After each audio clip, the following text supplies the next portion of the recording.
Sophia Chen sat on the cold floor of JFK International Airport at 2:47 a.m., her wedding dress torn and muddy, mascara streaking down her face in black rivers. Her phone was dead.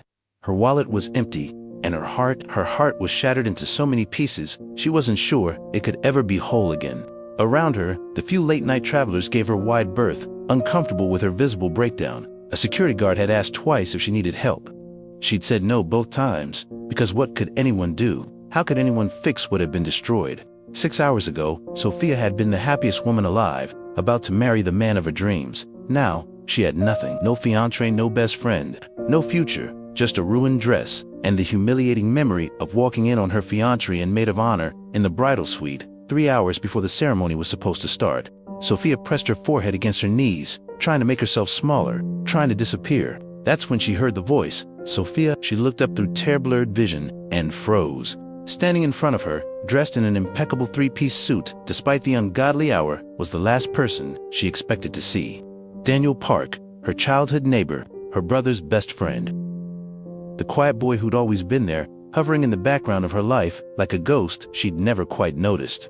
Except now, he wasn't a boy anymore. He was a mantle, commanding, with the kind of presence that made people instinctively step aside. And the way he looked at her, with those dark eyes full of concern and something else, something that made her breath catch. Daniel, her voice was hoarse from crying. "What are you doing here? I could ask you the same thing."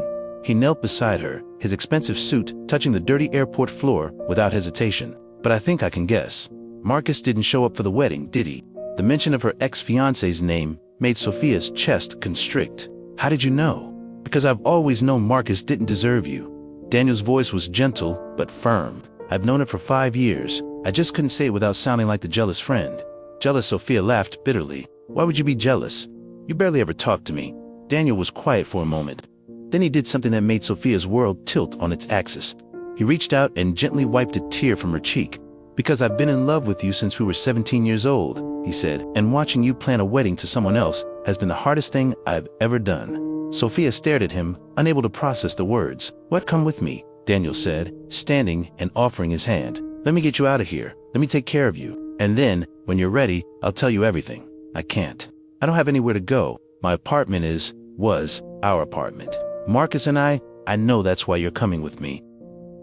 "To London." "London, Daniel? I can't just..." "Yes, you can." He smiled, and it transformed his serious face into something breathtaking. "My jet is waiting. You don't need luggage. You don't need plans. You just need to trust me. Can you do that?" Sophia looked at his extended hand. At this man she'd known her entire life but had somehow never really seen, and made a decision that would change everything. She took his hand. "Okay," she whispered. "Take me away from here." As Daniel helped her to her feet, his hand warm and steady in hers, Sophia had no idea that the man she'd always dismissed as her brother's quiet friend was actually Daniel Park, CEO of Park Industries, one of the youngest billionaires in the world, and a man who had been orchestrating his life around her for the past decade. She was about to discover that sometimes your happily ever after comes from the most unexpected place, and sometimes the person who saves you is the one who's been waiting in the shadows all along, ready to catch you the moment you fall. 5 years ago, Columbia University, New York, Sophia Chen had always been a romantic. At 23, she believed in soulmates, in love at first sight, in the kind of passion that poets wrote about. She devoured romance novels, cried at wedding videos on YouTube, and dreamed of the day she'd meet her own Prince Charming. What she didn't believe in was Daniel Park, not because he wasn't attractive objectively. He was tall, with sharp features and dark hair that always looked artfully messy. Smart too, graduating top of his class at Columbia Business School.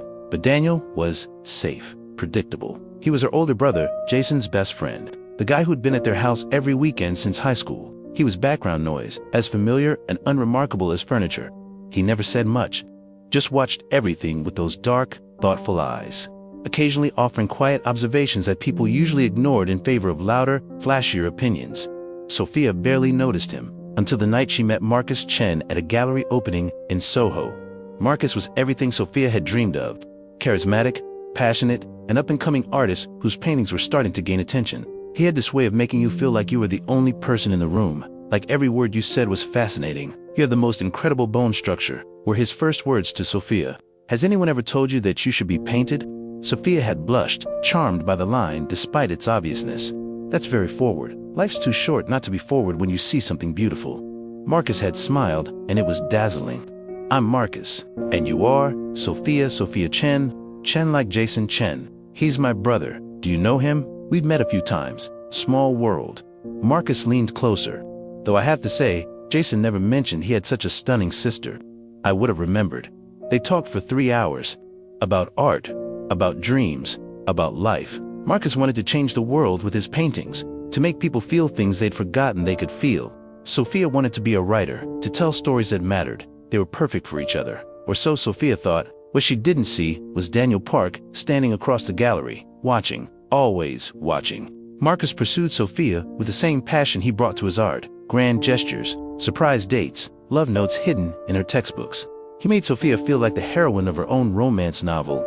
I've never met anyone like you, Marcus would say, holding her face in his paint-stained hands.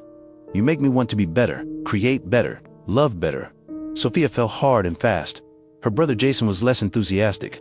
There's something about him I don't trust, Jason said one night over dinner. Daniel was there, too. He was always there, reading quietly while Jason voiced his concerns. You don't trust anyone I date, Sophia protested. That's not true. I liked Ben from your sophomore year. Ben was boring.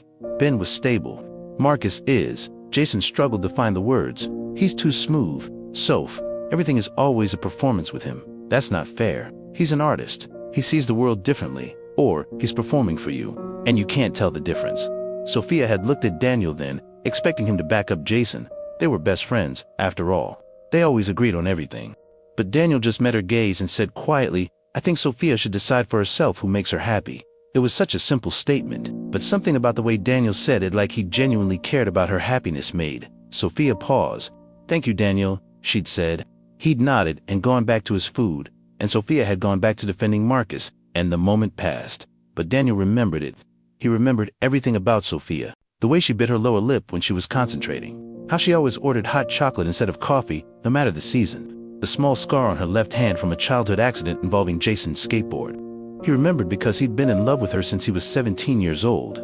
Sitting in her family's living room, watching her laugh at something on her phone. Sunlight caught in her hair like a halo. He'd loved her through every boyfriend, every heartbreak, every triumph and failure. He'd loved her silently, patiently, knowing that saying anything would ruin their friendship, would make her uncomfortable, would push her away. So he stayed quiet, he stayed in the background. He waited, because that's what you do when you love someone who doesn't see you. You wait for them to be ready to look. 2 years into their relationship, Marcus proposed. It was everything Sophia had dreamed of. He'd rented out the entire Metropolitan Museum of Art after hours, filled the European Paintings Gallery with candles, and gotten down on one knee in front of Monet's water lilies. Sophia Chen. Marcus had said, tears in his eyes, you are my masterpiece, my greatest work. Will you marry me? She'd said yes without hesitation. The engagement was announced on social media, celebrated by friends and family, featured in a local lifestyle magazine because Marcus was gaining fame and Sophia was the lucky girl who captured the artist's heart.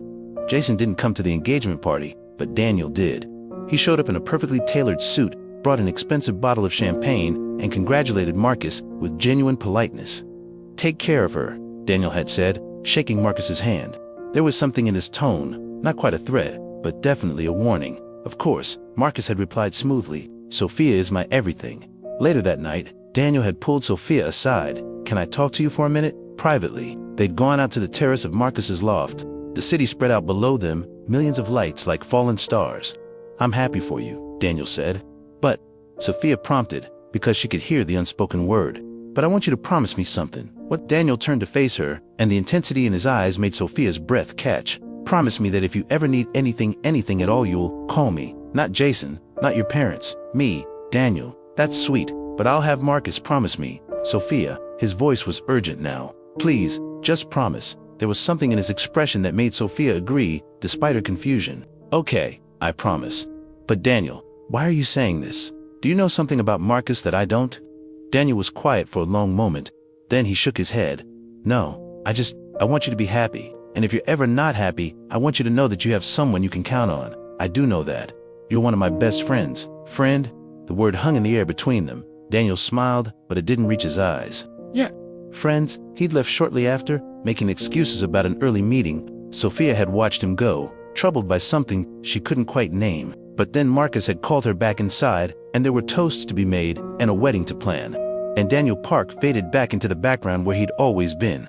3 years later, Sophia would realize that conversation on the terrace had been Daniel's last attempt to tell her the truth. That he loved her. That Marcus wasn't who he seemed. That she had a choice, but Sophia hadn't heard what he wasn't saying. And by the time she did, it was almost too late. Sophia's maid of honor was Rachel Kim, her best friend since freshman year of college. Rachel was everything. Sophia wasn't confident, bold, effortlessly beautiful. She worked in fashion PR, knew everyone worth knowing, and had the kind of magnetic personality that drew people like moths to a flame. Sophia had always felt a little plain next to Rachel, but Rachel never made her feel that way. Instead, Rachel built Sophia up, told her she was beautiful, encouraged her dreams. "You're going to be the most gorgeous bride." Rachel gushed when they went wedding dress shopping. "Marcus is so lucky. Like, ridiculously, impossibly lucky. I'm the lucky one," Sophia had replied, examining herself in a lace mermaid gown. "He chose me out of everyone." "Stop that." Rachel had squeezed her shoulder. "You act like you're not a catch. Soph, you're brilliant, kind, gorgeous. Marcus didn't choose you like he was doing you a favor. He saw what an incredible woman you are and locked that down before someone else did." Sophia had hugged her friend, grateful for the support. What she didn't know was that Rachel had been sleeping with Marcus for 8 months. It had started at Sophia's birthday party the year before. Marcus and Rachel had both stayed late to help clean up. Sophia had gone to bed early, exhausted from the celebration.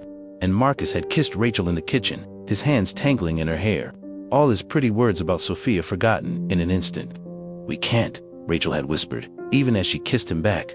"Sophia is my best friend, I know," Marcus had murmured. "But I can't stop thinking about you. You're electric, Rachel. Sophia is sweet, but you're alive." Rachel knew she should have said no.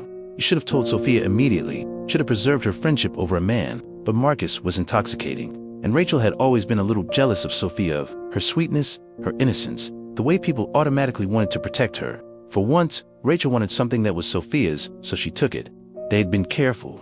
Meeting at hotels, never texting, only calling on burner phones, creating a web of lies that became easier the more they told them. And Sophia suspected nothing, because Sophia trusted completely, because the idea that her fiancé and best friend could betray her was so far outside her worldview that her brain couldn't even conceive of it. But Daniel Park noticed.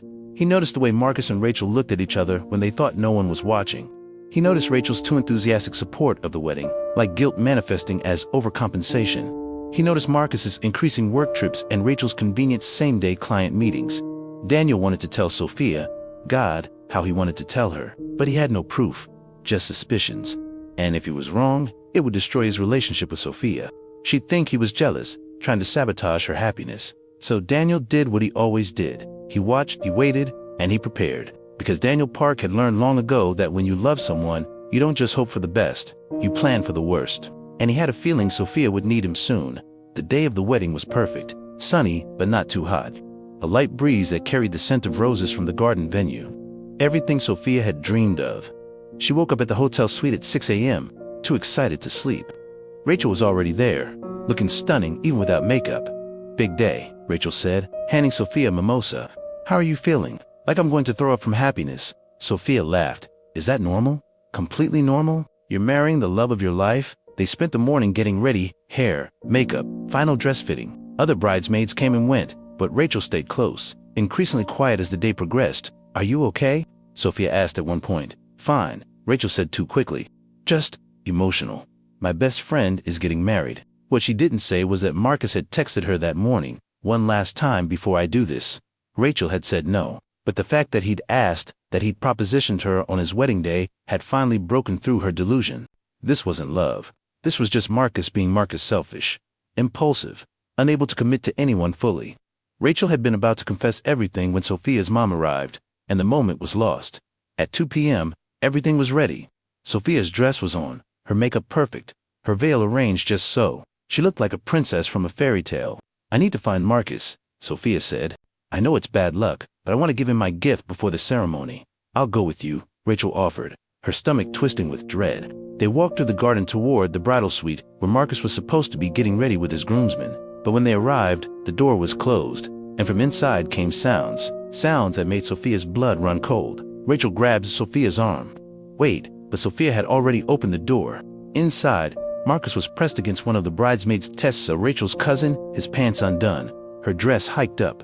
They sprang apart at the door opening, but there was no hiding what they'd been doing. Marcus's face went white. "Sophia, I can explain." But Sophia wasn't looking at Marcus. She was looking at Tessa, whose lipstick was smeared, whose eyes were guilty, but not surprised. "How long?" Sophia's voice was eerily calm.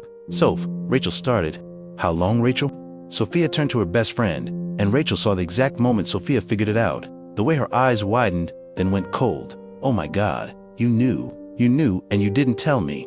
"I didn't know about Tessa," Rachel said weakly, "but you knew about something." The silence was damning. Marcus stepped forward, trying to take control of the situation. "Sophia, listen.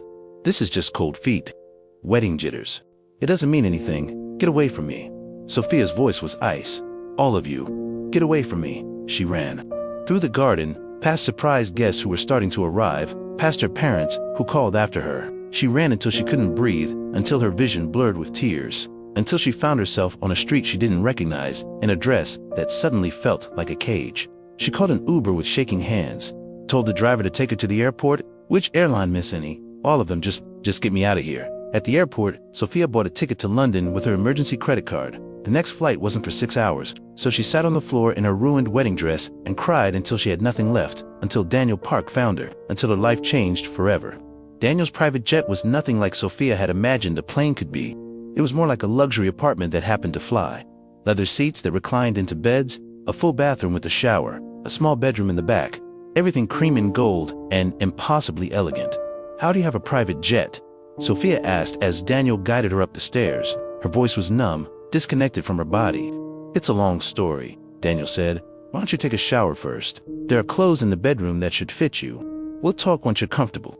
Sophia wanted to argue, to demand answers, but she was so tired of crying, tired of thinking, tired of feeling her heart break and break and break. So she nodded and let Daniel guide her to the bedroom. The shower was heaven, washing away the makeup, the hairspray, the remnants of the day that was supposed to be perfect. Sophia stood under the hot water until her skin turned pink, wishing she could wash away the memory as easily as the physical remnants. The clothes Daniel had mentioned turned out to be women's clothes designer in her exact size.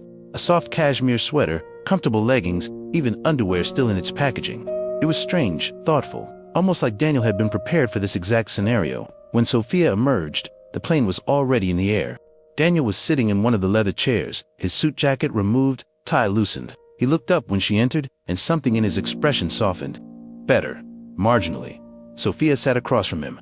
"Daniel, what is happening? How do you have a private jet?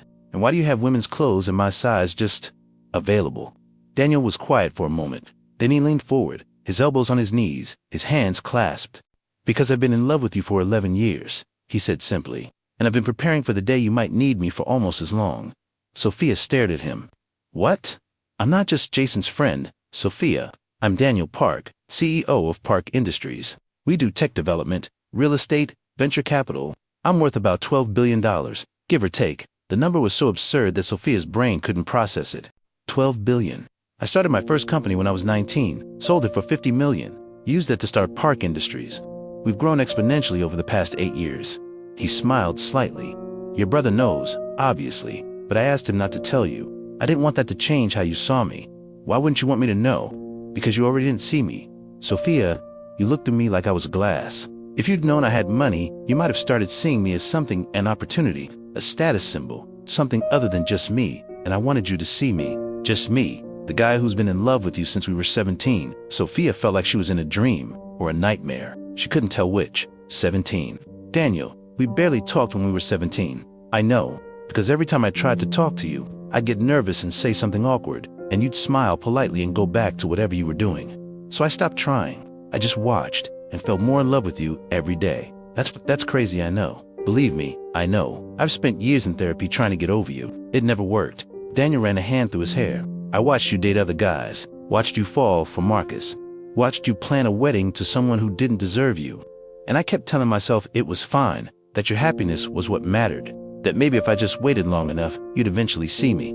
Daniel, but then I started noticing things. The way Marcus looked at Rachel, the way they'd disappear at the same time during parties. I had him investigated 6 months ago." Sophia's stomach dropped. "Investigated? I'm sorry. I know it's invasive, but I had to know if my suspicions were right. And they were. Marcus has been cheating on you with Rachel for 8 months, and before Rachel, there were others. 3 others that we could confirm. The words hit Sophia like physical blows. 3 others, I wanted to tell you. God, Sophia, I wanted to tell you so badly, but I had no proof that wouldn't reveal I'd been investigating him, and I knew you wouldn't believe me anyway. You'd think I was jealous, trying to sabotage your wedding, so you just waited, hoped I'd find out on my own. No, Daniel's voice was firm. I was planning to tell you today. Before the wedding, I had all the evidence ready. I was going to show you everything and let you decide what to do. But then you called from the airport, and I didn't call you. Daniel pulled out his phone, showed her the screen. There was indeed a call from Sophia's number 2 hours ago. I don't remember calling you, Sophia said slowly.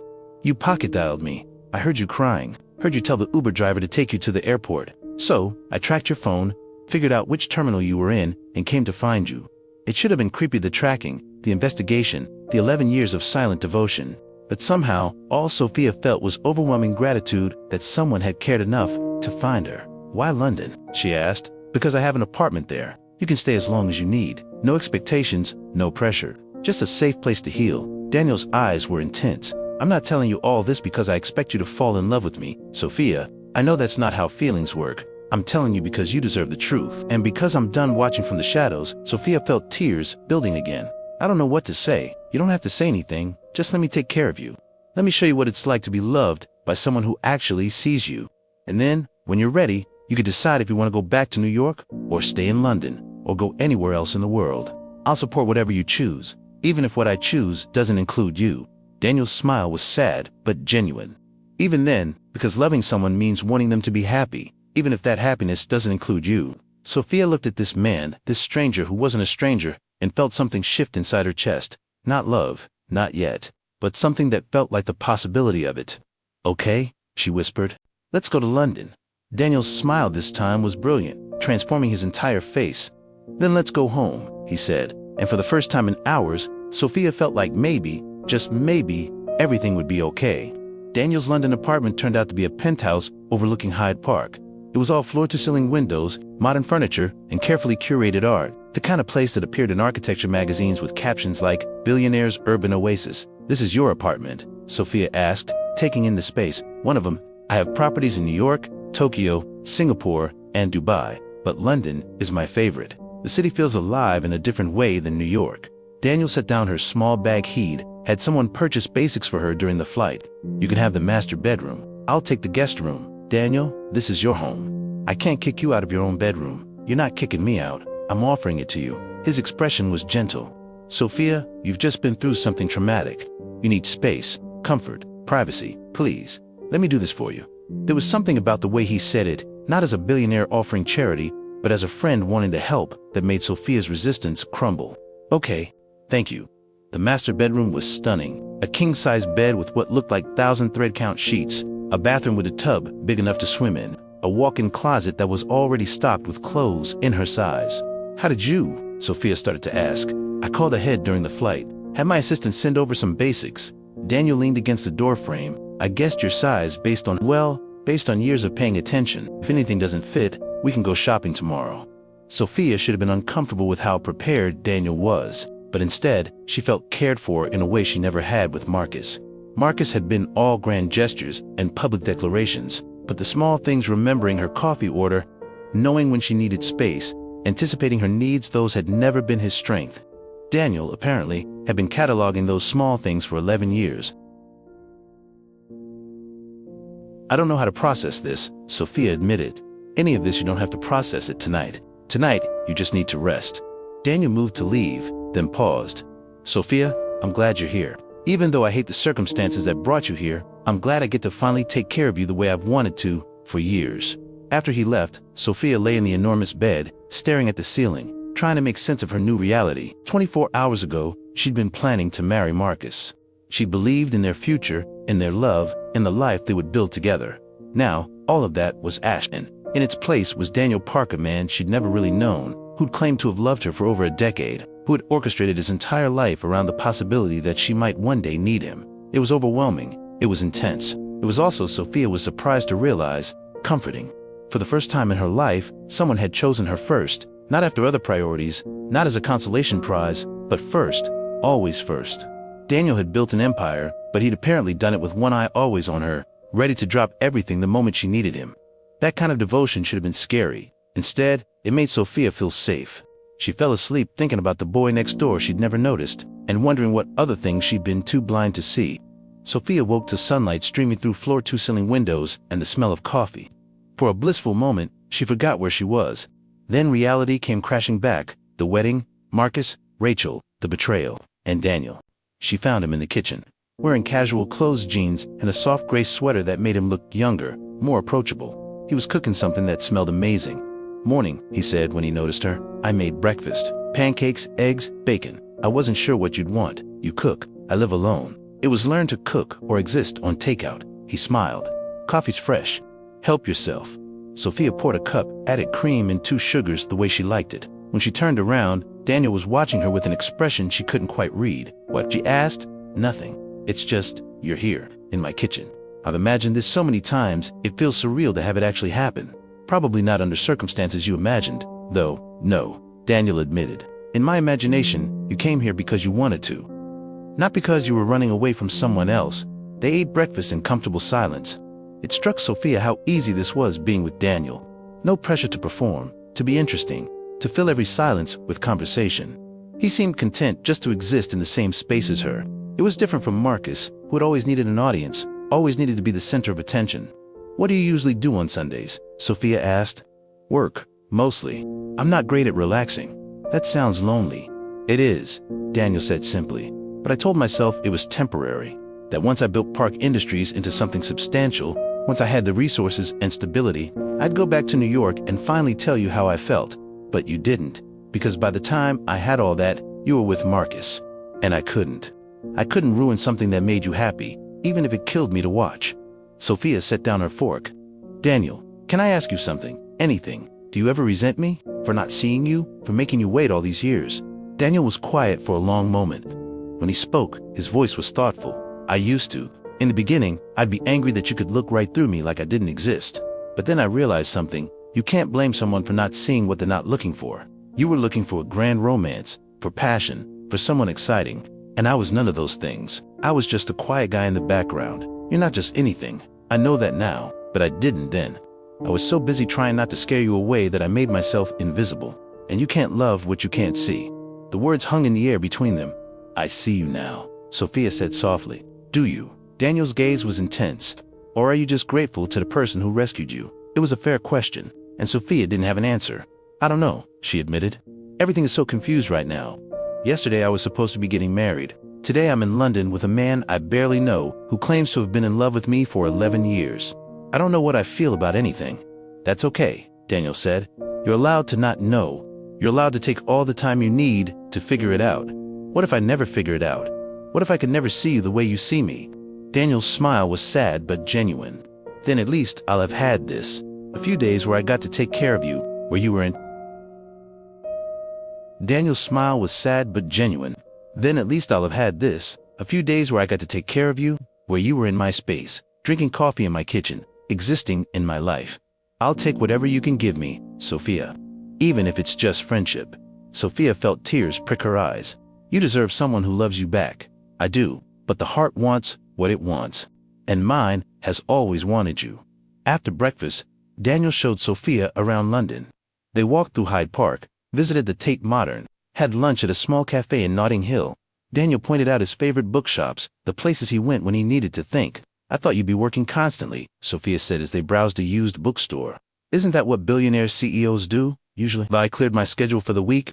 My assistant knows to only contact me for emergencies." "You cleared your whole schedule." "Daniel, you can't do that." "Yes, I can. I'm the CEO. That's what being the boss means." He pulled a book off the shelf, a first edition of Sophia's favorite novel. "Besides, you're more important than any meeting. You can't keep saying things like that." "Why not?" "It's true, because it makes me feel," Sophia struggled for the word, "obligated. Like I owe you something." Daniel set down the book and turned to face her. "Sophia, you don't owe me anything. Not gratitude, not affection, nothing. I'm doing this because I want to, because taking care of you makes me happy. If it makes you uncomfortable, I'll stop. Just say the word." "It doesn't make me uncomfortable," Sophia admitted. "That's what scares me. It should feel weird or pressuring, but it doesn't. It feels nice, natural. And I don't know what to do with that." "Then don't do anything." Just let yourself feel whatever you're feeling without trying to analyze it or make sense of it. You've been through trauma. Your brain is scrambled. Give yourself permission to just exist for a while. It was such a simple piece of advice, but it hit Sophia like a revelation. She'd been so busy trying to process everything, the betrayal, the revelation about Daniel, her own confused feelings, that she hadn't given herself permission to just be. Okay, she said, I'll try. Daniel smiled, and Sophia realized she was starting to really see that smile, how it transformed his usually serious face, how his eyes crinkled at the corners, how genuine it was, never calculated or performative like Marcus's smiles had been. She was starting to see Daniel, and what she saw was making her heart do complicated things she wasn't ready to name. That night, after dinner at a small Italian restaurant Daniel loved, they returned to the penthouse. Sophia had drunk 2 glasses of wine and was feeling loose, brave enough to ask questions she'd been holding back. Tell me about the first time you realized you loved me, she said, curling up on the couch with a blanket. Daniel poured himself a whiskey, settled into the chair across from her. You really want to know? I really want to know. He was quiet for a moment, gathering his thoughts. You were 17. It was summer, and Jason had invited me over for his birthday party. You were supposed to be helping set up, but you'd disappeared. I found you in the garden, sitting under that old oak tree, reading. You were so absorbed in the book that you didn't even notice me approach. What was I reading? Pride and Prejudice. For probably the 5th time, based on how worn the copy was. Sophia was shocked. He remembered that detail. You remember what book it was? I remember everything about that day. You were wearing a yellow sundress. Your hair was longer then, pulled back in a braid. And when you finally noticed me standing there, you looked up and smiled, and it was like the whole world tilted on its axis. What did I say? You asked if I wanted to sit and read with you. You had another book, you said. Something about how it's always better to have company when you're in good literary worlds. Daniel smiled at the memory. We sat there for 2 hours. You read your book, I pretended to read mine, but really, I was just watching you. The way you'd laugh at certain parts, or tear up, or make these little sounds of frustration at the characters. It was the most perfect afternoon of my life. I don't remember that, Sophia said softly. I know. To you, it was just another summer day. But to me, it was the day I realized I was completely, irrevocably in love with you.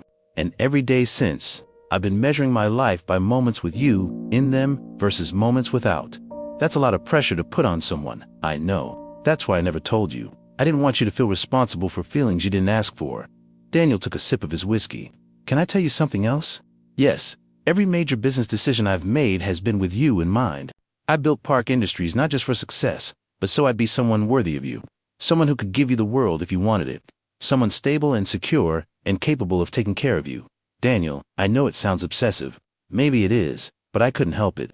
You were my North Star. Every choice, every plan, every goal, you were at the center of it.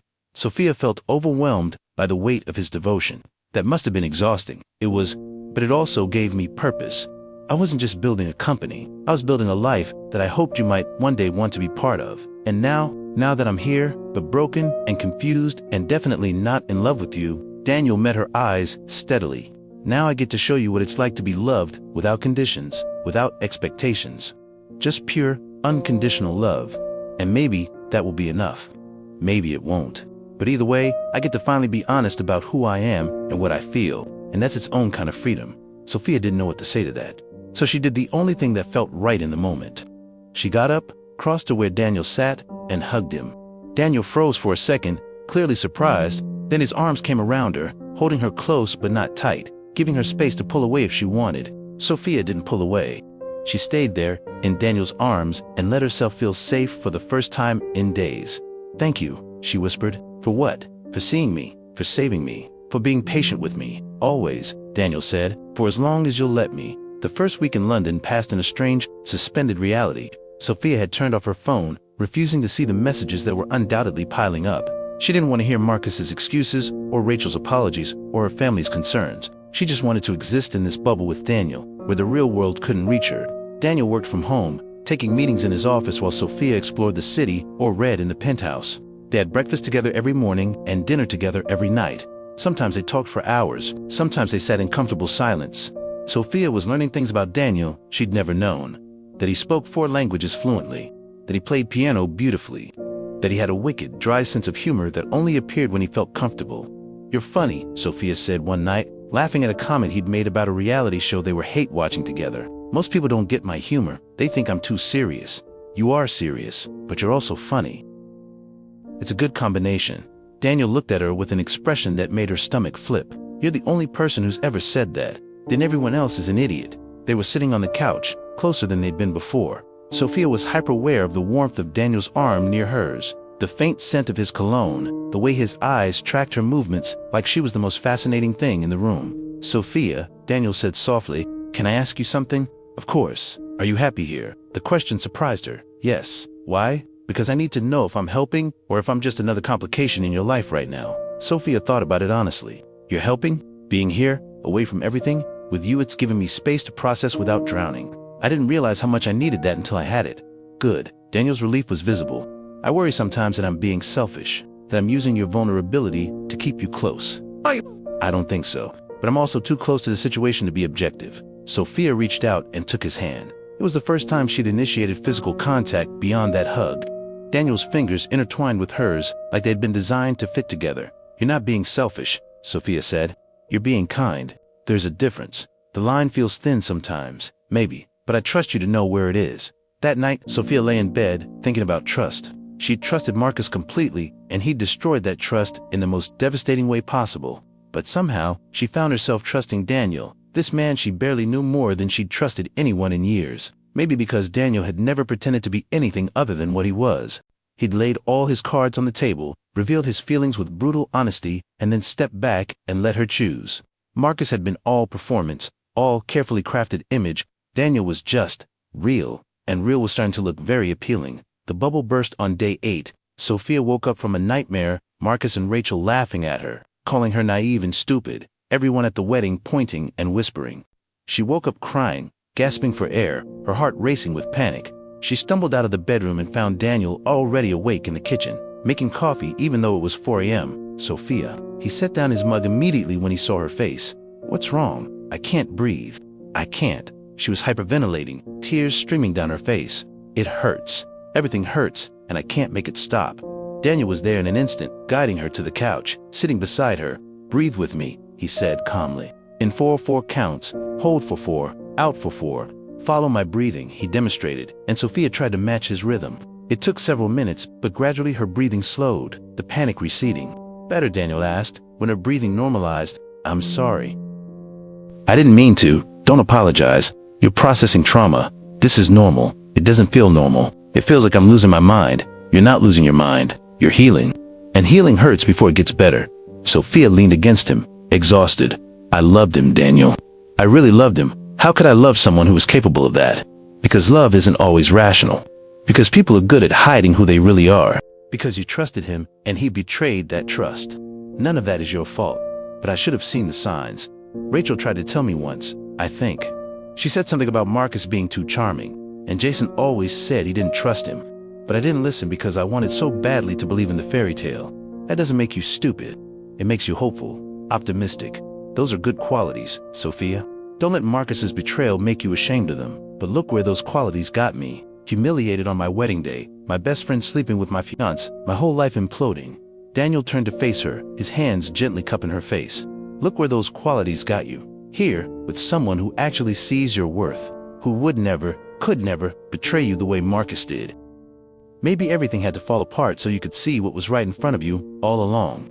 You, me. Sophia stared into Daniel's eyes, dark and tense, completely sincere, and felt something shift inside her chest. Not love, not yet, but recognition, possibility, the beginning of something. Daniel, I'm not ready. I know I'm not asking you to be ready. I'm just asking you to consider that maybe this is where you were supposed to end up. That maybe Marcus was the wrong path and this is the right one. What if I can never love you the way you love me? Then I'll deal with that if it happens. But Sophia, I don't think that's going to be the problem. What do you think the problem will be? Daniel's smile was soft, knowing I think the problem will be you fighting your feelings because you think it's too soon. Or it's wrong to move on so fast. Or you're just rebounding. But feelings don't follow timelines or rules. And the heart knows what it wants, even when the head doesn't. How are you so sure? Because I see the way you look at me now. It's different than it was a week ago. You see me, Sophia, really see me. And once you start seeing someone, really seeing them, it's hard to unsee them. He was right. Sophia had been trying not to acknowledge it, but it was true. She saw Daniel now, saw his kindness, his intelligence, his quiet strength, saw the way he looked at her like she hung the moon, saw the life he'd built, the empire he'd created, all while keeping one eye on her, waiting for his chance. It was overwhelming and terrifying, and also kind of beautiful. I'm scared, Sophia admitted, of getting this wrong too, of trusting the wrong person again, of being hurt again. Daniel pulled her into his arms, holding her close. I can't promise you won't be hurt. Life hurts sometimes, but I can promise that I will never intentionally hurt you, that I will always choose you, that I will spend every day trying to be worthy of your trust. Sophia buried her face in his chest and cried for Marcus, for Rachel, for the life she'd thought she'd have, for the innocence she'd lost. Daniel held her through it all, steady and solid and safe. When the tears finally stopped, Sophia felt empty but also lighter, like she'd purged something toxic from her system. Thank you, she said. For what? For catching me when I fell. Always, Daniel said. I'll always catch you. After that night, something changed between them. Sophia stopped pulling away when Daniel's hand brushed hers, started sitting closer to him on the couch, found excuses to touch him, a hand on his arm when she laughed, fingers in his hair when she was teasing him. Daniel noticed but didn't comment, just accepted each gesture of affection like the gift it was. They went to the theater, to museums, to small restaurants Daniel loved. He showed her his London, and Sophia found herself falling in love with the city. Or maybe she was falling in love with the way Daniel showed it to her, with enthusiasm and knowledge, and a desire to share something he loved with someone he loved. Tell me something about yourself that I don't know, Sophia said one afternoon as they walked through Kensington Gardens. That's a broad category. You don't know most things about me. Okay, tell me something surprising then. Daniel thought about it. I'm afraid of dogs. What? Really was bitten by a German Shepherd when I was 7. Haven't quite gotten over it. The billionaire CEO is afraid of dogs. That's adorable. It's embarrassing. It's human. Sophia smiled. What else? I can't swim. What? How did you grow up in New York and never learn to swim? Just never got around to it. And now I'm too embarrassed to take lessons as an adult. I could teach you. The offer hung in the air between them, intimate, promising a future together. I'd like that, Daniel said softly. They walked in silence for a while, hands brushing occasionally. What about you? Daniel asked. Tell me something I don't know. You probably know everything. You said you've been watching me for 11 years. Watching, not stalking. There's a difference. I know surface things, what you like to eat, what you read, how you take your coffee, but I don't know deeper things. What you're afraid of, what you dream about, what makes you feel alive. Sophia thought about it. I'm afraid of being forgettable, of being the kind of person people remember vaguely but not specifically. Marcus made me feel like I was special, like I was memorable, and then he betrayed me with my best friend, which made me feel like maybe I wasn't special at all, just convenient. Daniel stopped walking, turned to face her. Sophia, you were the most unforgettable person I've ever met. You've been seared into my brain for 11 years. Every laugh, every smile, every moment you existed in my vicinity has been cataloged and treasured. You're not convenient. You're essential. How can you say that when you barely know me? But I do know you. Maybe not all the details, but I know the core of who you are. You're kind of people who don't deserve it. You give second chances even when it costs you. You see the good in people, even when they don't see it in themselves. That's who you are, Sophia. And that's unforgettable.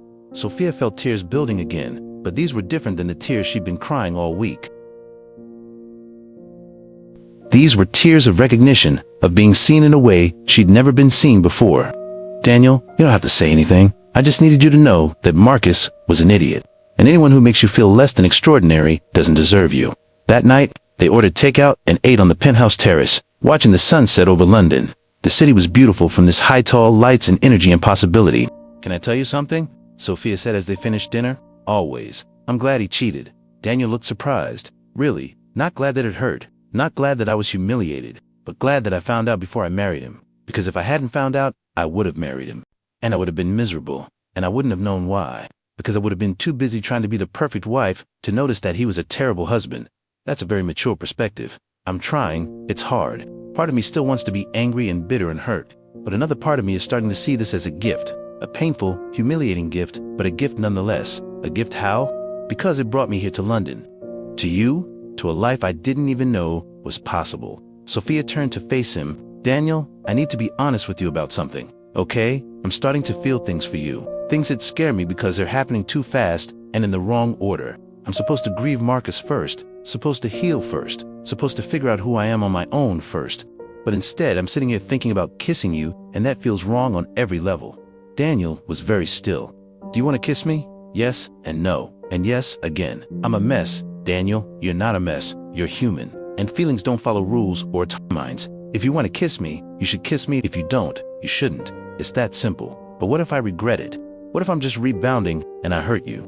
Then you hurt me. I'll survive. Sophia, I've loved you for 11 years without any hope of reciprocation. If you kissed me once and then decided it was a mistake, I'll at least have had that kiss. That's more than I've had for the past decade. Sophia looked at this man who'd rearranged his life around her, who'd built an empire with her at the center of it, who'd waited patiently for over a decade for his chance. And she made a decision. She leaned forward and kissed him. It was tentative at first, unsure, but then Daniel's hand came up to cup her face, gentle and reverent, and the kiss deepened. It wasn't explosive or passionate like kisses with Marcus had been. It was something else, steady, solid, like coming home. When they pulled apart, Sophia was crying. Was that okay? Daniel asked, concerned. That was perfect, Sophia said. That was absolutely perfect. And for the first time since her world fell apart, Sophia felt like maybe, just maybe, she was exactly where she was supposed to be. Sophia woke up wrapped in Daniel's arms. After the kiss on the terrace, they'd moved inside, talking and kissing and talking some more until they'd fallen asleep on the couch together, tangled up in each other. Nothing had happened beyond kissing. Daniel had been careful to keep things slow, checking in with her constantly. But waking up like this, safe and warm in his embrace, felt more intimate than anything she'd ever experienced with Marcus. Morning, Daniel said, his voice rough with sleep. Morning. Sophia didn't move, didn't want to break the spell. Did we really fall asleep on the couch? We did. My back is going to hate me for it. We should move to actual beds, probably, but neither of them moved. They lay there for a while, just existing together, until Sophia's stomach growled loudly. Daniel laughed. I guess that's our cue. Breakfast sounds perfect. They moved to the morning routine together, Daniel making coffee while Sophia made pancakes, occasional touches as they passed each other in the kitchen. Comfortable silence broken by easy conversation. It felt domestic, natural, like they'd been doing this for years instead of days. I need to tell you something, Sophia said as they ate. That sounds ominous. It's not bad, just honest. She took a breath. I'm not in love with you. Not yet, but I think I could be. And that terrifies me because I don't trust my judgment anymore. But it also feels right, in a way nothing with Marcus ever did. Daniel set down his fork, giving her his full attention. Okay, what do you need from me? Time, patience, understanding that I'm going to be a mess for a while as I process everything. Done. What else? Honesty. If this starts to feel one-sided, if you start to resent me for not being where you are emotionally, you have to tell me. I don't want to hurt you. Sophia, just being in your life, in any capacity, is more than I ever expected. You're not hurting me, but I could. If I lead you on, if I take advantage of your feelings, you won't. You're not capable of that kind of cruelty. How do you know? Because I've been watching you for 11 years. I know who you are, even if you don't right now. Sophia felt tears building again. She seemed to cry constantly these days. I want this to work, she admitted. Whatever this is, I want it to work, but I'm scared I'm going to mess it up. Daniel reached across the table and took her hand. Then we'll mess it up together, and we'll figure it out. Sophia, there's no pressure here. We can take this as slow as you need. We can go backwards if you need space. We can pause if you need time. Whatever you need, I'm here. You're too good to be true. I'm really not. I'm just a man who loves you and wants you to be happy.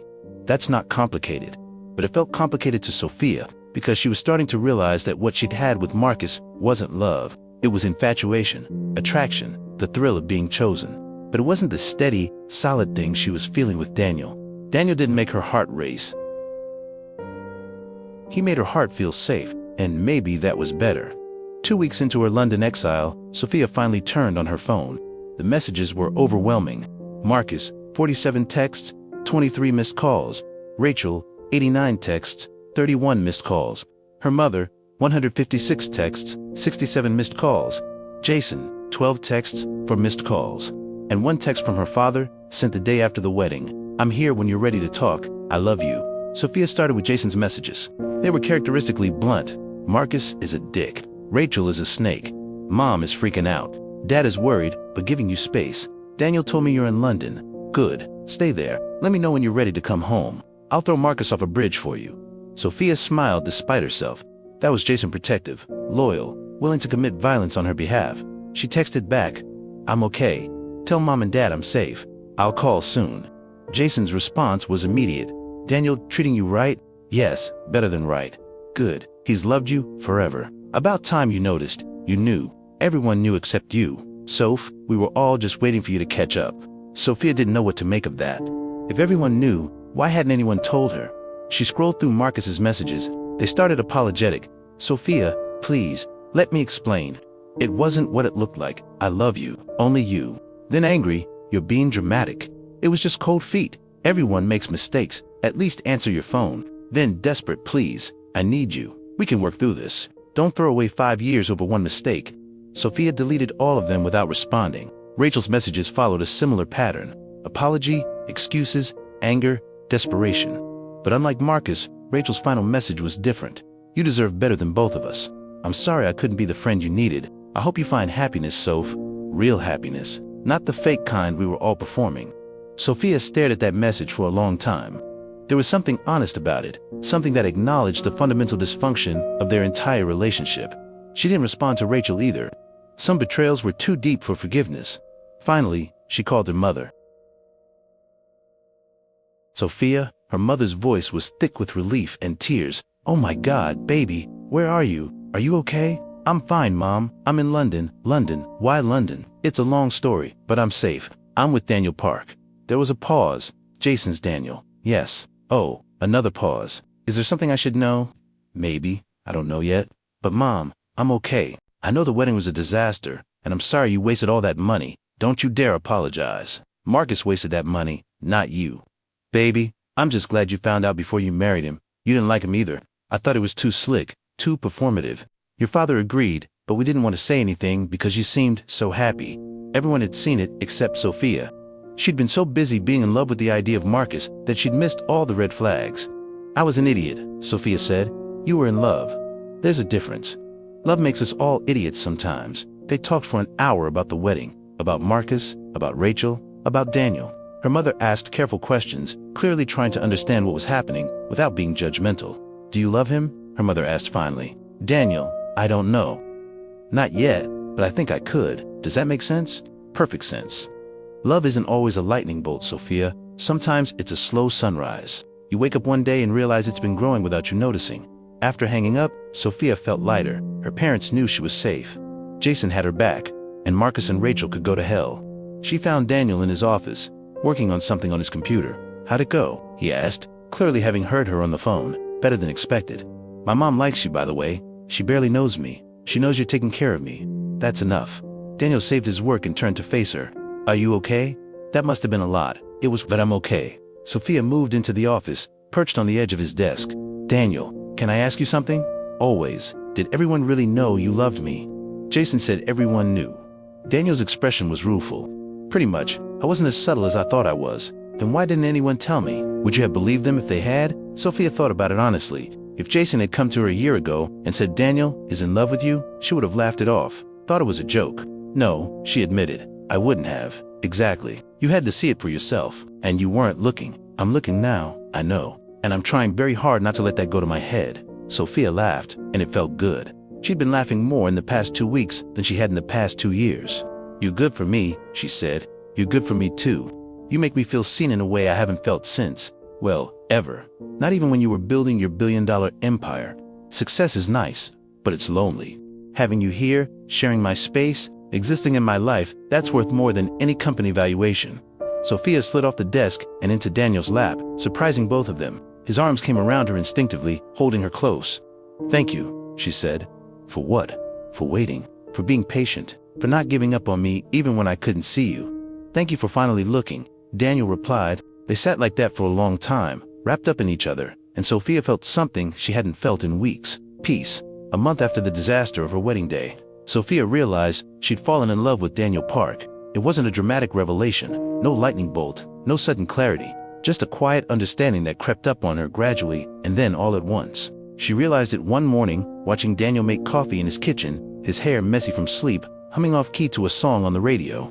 He looked up, caught her watching, and smiled that brilliant, transformative smile he only gave her. And Sophia thought, oh, this is love. Not the desperate clutching feeling she'd had with Marcus. Not the constant need for validation and attention. Just this quiet certainty that she wanted to wake up to this man's terrible humming for the rest of her life. "You're staring," Daniel said, amused. "I know. Any particular reason?" "Just realizing something. Want to share?" Sophia crossed the kitchen, wrapped her arms around his waist from behind, and pressed her face against his back. "I love you," she said. Daniel went very still. "What?" "I love you." I don't know when it happened. Maybe it was gradual. Maybe it was all at once. But I love you, Daniel Park, and I'm terrified and excited and completely sure, all at the same time. Daniel turned in her arms, his hands coming up to cup her face. His eyes were shining with tears. Say it again. I love you. Again, I love you. I love you. I love you. Daniel kissed her, and it was different than all the kisses before. This one had promise, had future, had forever in it. When they pulled apart, both were crying and laughing. I've waited 11 years to hear you say that, Daniel said, and it was worth every second. I'm sorry it took so long. Don't be. You needed time to see me. And now you do. They spent the rest of the day in bed, not having sex. They weren't there yet, but just existing together. Talking, kissing, making plans. What do we do now? Sophia asked as they lay tangled together. Whatever you want. We can stay in London. Go back to New York. Travel the world. I'll follow wherever you lead. What about your company? I have excellent executives. The company will survive without me micromanaging. You're more important. I need to figure out my life. I can't just be the billionaire's girlfriend who lives in his penthouse. Then don't be. Figure out what you want to do. Writing? Was it start that novel you always talked about? Or do something completely different? Whatever makes you happy, you make me happy. I know. But I can't be your only source of happiness. That's too much pressure for anyone. It was such a mature, healthy perspective. Betrayed and abandoned. She discovered her secret love was a billionaire willing to do anything for her. It was such a mature, healthy perspective that Sophia fell in love with Daniel a little bit more. Okay, she said. Then here's what I want. I want to go back to New York, face everything head on, and I want to start my life over with you, but also for myself. When do you want to go? Soon, maybe next week. Then next week it is.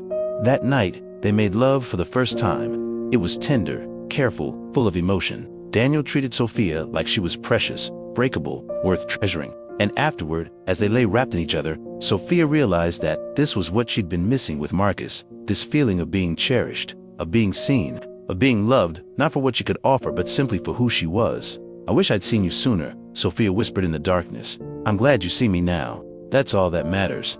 They flew back to New York on Daniel's private jet 1 week later. Sophia had spent the week mentally preparing herself for what was coming, facing her family, dealing with the fallout of the canceled wedding, running into Marcus or Rachel, inevitably. But with Daniel beside her, holding her hand, she felt ready. Jason met them at the airport with a huge grin. Finally, he pulled Sophia into a bear hug. Mom and Dad have been driving me crazy, asking about you. I'm fine, Jason. I can see that. Jason looked at Daniel, then at their joined hands, and his grin widened. So it's official. You two are together. We are. Daniel confirmed. About damn time. I've been waiting for this since we were 17. You knew. Sophia stared at her brother. Soph, everyone knew. Daniel wasn't exactly subtle. The man built an entire empire so he'd be good enough for you. That's not, Daniel started. Dude, it's literally what you told me when we were in college. You said, and I quote, I'm going to be so successful that Sophia can't help but notice me. Daniel had the grace to look embarrassed. I was 21. I was an idiot. You were in love. Still are, apparently. Jason clapped Daniel on the shoulder. I'm happy for you both. Really. Just don't hurt her, or I'll have to kill you. Best friend or not? I won't. I couldn't. They went to Sophia's parents' house for dinner. Her mother cried the moment she saw her, pulling her into a tight embrace. My baby, you look different, happier. I am happier. Her father was more reserved, studying both Sophia and Daniel carefully. Daniel Park, he said thoughtfully. I've heard a lot about you lately. Billionaire tech mogul. Quite a step up from struggling artist. Dad, Sophia started, I'm not complaining. Just observing. Her father turned to Daniel. You love my daughter, more than anything. Daniel said without hesitation, and you'll take care of her. With my life? Good. Because if you don't, I know people who know people. It was said with a smile, but there was steel underneath. Sophia felt warmth bloom in her chest.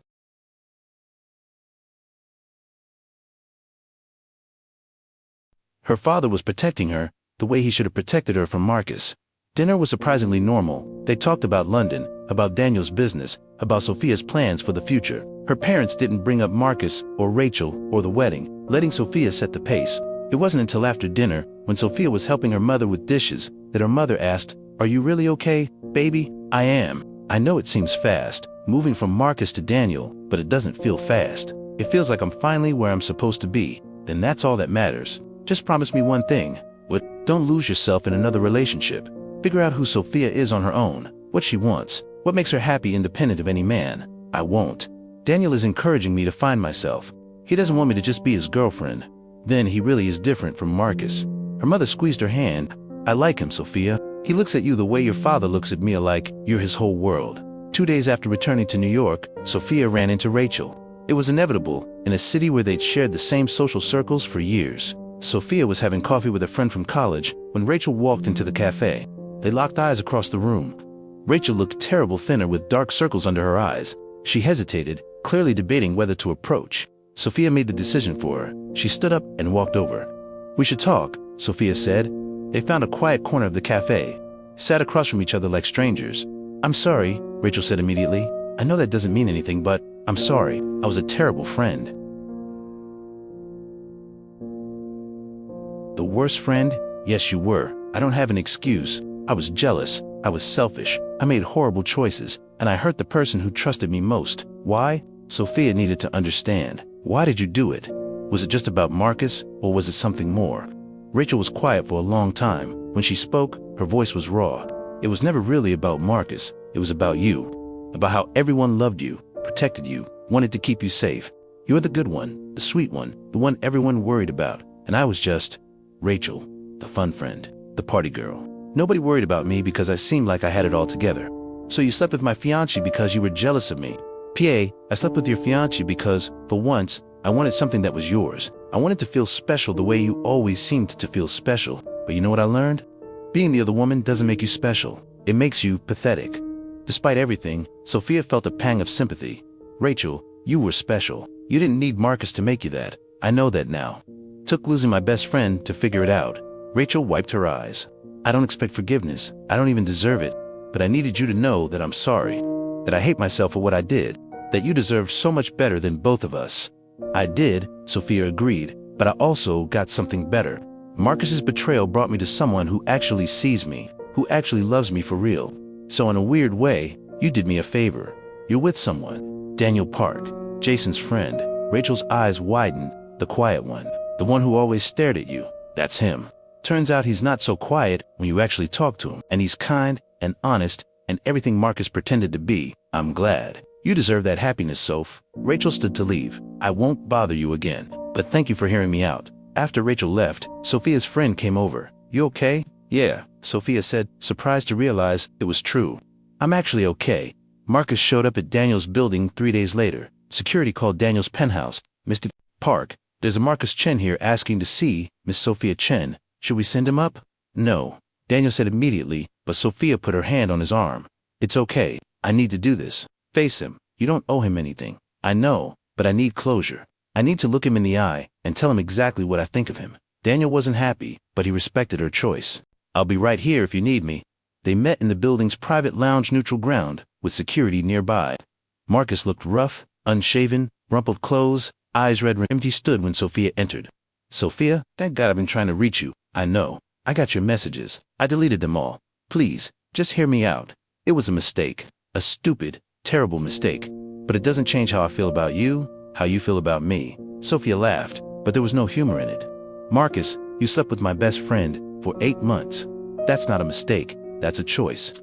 Multiple choices. I was confused, scared of commitment. But I know now that you're the one I want. Stop. Just stop. Sophia held up her hand. You don't get to do this. You don't get to betray me in the worst possible way and then come back acting like we can fix it with a conversation. But we had 5 years together. 5 years of lies. 5 years where you were performing love instead of actually feeling it. And I was so desperate to believe in the fairy tale that I missed all the signs. That's not fair. I did love you. No, you didn't. You loved the idea of me. Sweet, naive Sophia who worshipped you, who made you feel like an artist and a genius. But you didn't love the real me because you never bothered to really see me. Single quotes. Marcus's face hardened. And Daniel Park is the silent billionaire who's been stalking you for years. He's not stalking me. He's been waiting for me. There's a difference. And yes, he sees me. Really sees me. All my flaws and complications and misses. And he loves me anyway.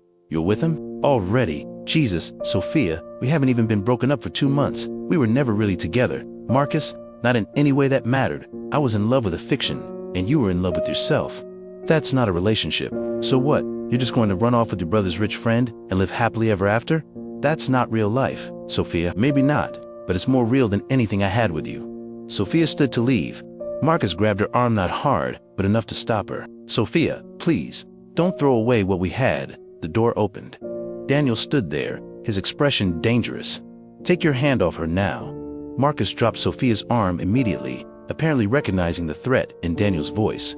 "This doesn't concern you," Marcus said. "It concerns me when you're touching a woman I love without her permission." Daniel stepped into the room, and suddenly Marcus looked small in comparison. "She asked you to leave her alone, so leave her alone, or what? You'll buy me out of existence. That's how rich people solve problems, right?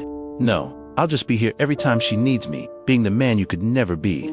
That's how I solve problems." Sophia moved to Daniel's side, taking his hand. The gesture was clear. She'd chosen. Marcus saw it, understood it, and something in him crumpled. "I really did love you," he said quietly.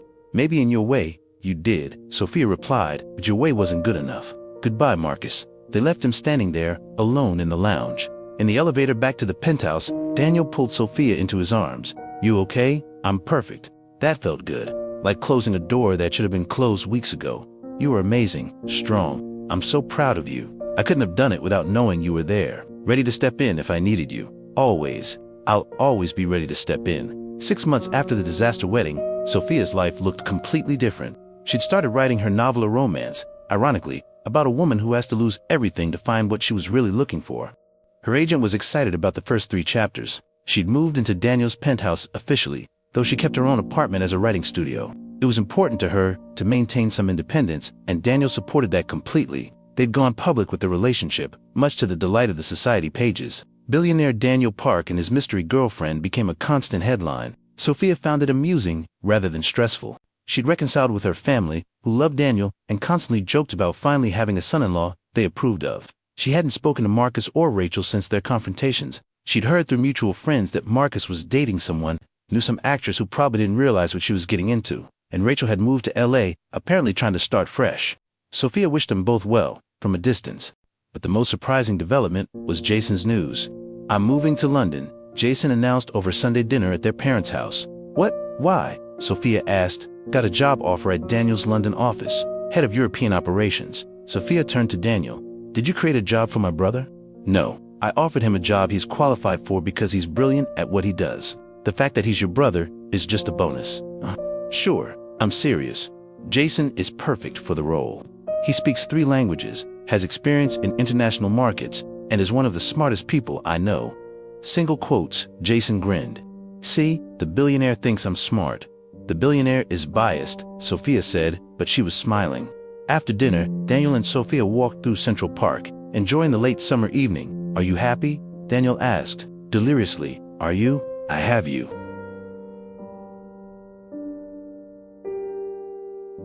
"I'm living in a state of permanent happiness. That's a lot of pressure to put on one person." "Good thing you're an extraordinary person then." Sophia laughed, leaning into him. "You know, 6 months ago I thought my life was over. I was sitting in an airport in a wedding dress, heartbroken and humiliated. And now I'm here, with you, happier than I've ever been. Life is weird, life is surprising. But I'm glad it surprised you in my direction." "Me too. Although I still feel guilty sometimes." "About what?" "About how fast we moved. About falling in love with you so quickly after Marcus." Daniel stopped walking, turned to face her. "Sophia, you didn't fall in love with me quickly. You fell in love with me at the exact right time. When you were finally ready to see me, and that's perfect timing, not fast timing. When did you get so wise?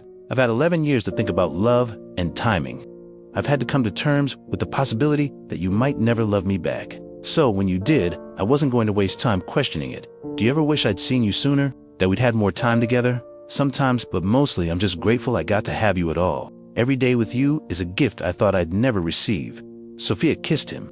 They're in the middle of Central Park, not caring about the tourists or the cameras or anything, except this man who'd waited so patiently for her. "I love you," she said when they pulled apart. "I love you too. Always have. Always will." Daniel proposed on the anniversary of finding Sophia in the airport. He'd recreated the scene, sort of. They were at JFK, in a private lounge, at 2:47 a.m. exactly. "Why are we here?" Sophia asked, confused. "Because this is where our story really started. Where you finally saw me, where everything changed." Daniel knelt down, and Sophia's hands flew to her mouth. "A year ago I found you in an airport, heartbroken and lost, and I promised myself that I would spend every day showing you what real love looks like. I think I've done that, but now I want to make it permanent." He pulled out a ring, simple, elegant, exactly Sophia's style. "Sophia Chen, I've loved you since I was 17 years old. I built an empire hoping you'd notice me. I waited in the shadows for over a decade for my chance. And when you finally saw me, it was everything I dreamed and more. Will you marry me? Will you let me spend the rest of my life loving you the way you deserve to be loved? Sophia was crying, laughing, nodding all at once. Yes, yes, yes, 1,000 times, yes. Daniel slipped the ring on her finger, then pulled her into his arms, spinning her around. We're getting married, Sophia said, still not quite believing it. We are, but Sophia, yeah, I want you to be absolutely sure. I don't want you to feel pressured or like you have to say yes because of everything I've done for you, Daniel Park. I have never been more sure of anything in my life. You are my best friend, my love, my safe place. I want to marry you. I want to build a life with you. I want everything with you. Then let's get married soon. I've waited 11 years. I don't want to wait any longer. They got married 2 months later in a small ceremony at Daniel's London penthouse. Just family and close friends. No grand venue, no elaborate decorations, no stress. Just the people who loved each other, promising to choose each other every day for the rest of their lives. Jason was Daniel's best man. Sophia's college friend Maya was her maid of honor, Rachel's replacement in every way. When Sophia walked down the makeshift aisle in a simple white dress, Daniel's eyes filled with tears. You're beautiful, he said when she reached him. You're not so bad yourself. The ceremony was short, the vows personal. They wrote their own, standing in front of everyone they loved, promising forever. I promise to see you, Sophia said. Really see you? Every day, in all your complicated, brilliant, wonderful glory. I promise to choose you, support you, love you fiercely and without reservation. I promise to be your partner in all things, your soft place to fall, your biggest cheerleader. I promise to never take for granted the gift of being loved by you. Daniel's vows were equally moving. I promise to love you patiently, steadily, completely. I promise to support your dreams even when they scare me. I promise to be honest, even when it's hard. I promise to keep seeing you rarely, seeing you the way I've been seeing you for 13 years. And I promise that every day, for the rest of our lives, you'll wake up knowing you're loved, cherished, and valued exactly as you are. When the officiant pronounced them husband and wife, the kiss was tender, joyful, full of promise. At the reception, Jason gave a toast that had everyone laughing and crying. I've known Daniel Park since we were 15 years old, and I've known he was in love with my sister since we were 17. Watching him pine after her for over a decade was both entertaining and excruciating. But Daniel never gave up. He built a billion-dollar company, established himself as one of the most successful entrepreneurs of our generation, traveled the world all while keeping one eye on Sophia, waiting for his chance. Jason raised his glass. And Sophia, you dummy, took long enough to notice. But I'm glad you finally did. Because watching you two together now, I can see what Daniel saw all those years ago. You're perfect for each other. You balance each other. You make each other better. He turned to Daniel. Take care of my sister. Love her the way you've always loved her, completely, devotedly, patiently. And Sophia. He turned to his sister. Let him love you. Let him see you. Let him be the partner you deserve. You've both waited long enough for this. Don't waste a single moment of it. To Daniel and Sophia, Jason finished. To Daniel and Sophia. Everyone echoed. Later that night, when the guests had gone home and they were alone in the penthouse, Daniel and Sophia stood by the window, looking out at London. We did it, Sophia said. We're married. We are. How does it feel? Right? Completely? Perfectly? Right? Good. Because I plan on being married to you for about 60 or 70 years. That's a long time, not long enough. I'd take eternity if I could get it. Sophia turned in his arms, looked up at this man who'd reorganized his entire life around her. Thank you, she said. For what? For waiting? For seeing me when I couldn't see myself? For loving me through everything, the wedding disaster, the heartbreak, the confusion? For being patient while I figured out what you'd known all along, which was that we were always meant to end up here, together. Daniel kissed her, and it was a kiss full of promise, of future, of forever, always, he said. From the moment I saw you under that oak tree at 17, it was always going to be you, and now, it's me and you, forever, forever, Daniel agreed. And as they stood there, wrapped in each other, looking out at the city that had become their home, both knew that this was exactly where they were supposed to be. Not because of fate, or destiny, or cosmic intervention, but because sometimes love just requires patience. And Daniel Park had been patient enough to wait for the woman he loved to finally see what had been in front of her all along. The quiet boy in the background, the friend she'd never really noticed, the man who'd loved her steadily, devotedly, completely for 13 years. Her, Daniel, her home, her forever. 5 years after their wedding, Sophia and Daniel sat in their London penthouse, watching their 3-year-old daughter play with building blocks. "She has your eyes," Sophia observed.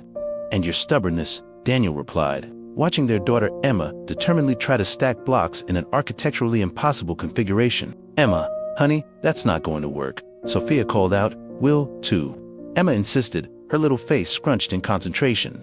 "Definitely your stubbornness," Daniel confirmed. Sophia laughed, leaning into her husband.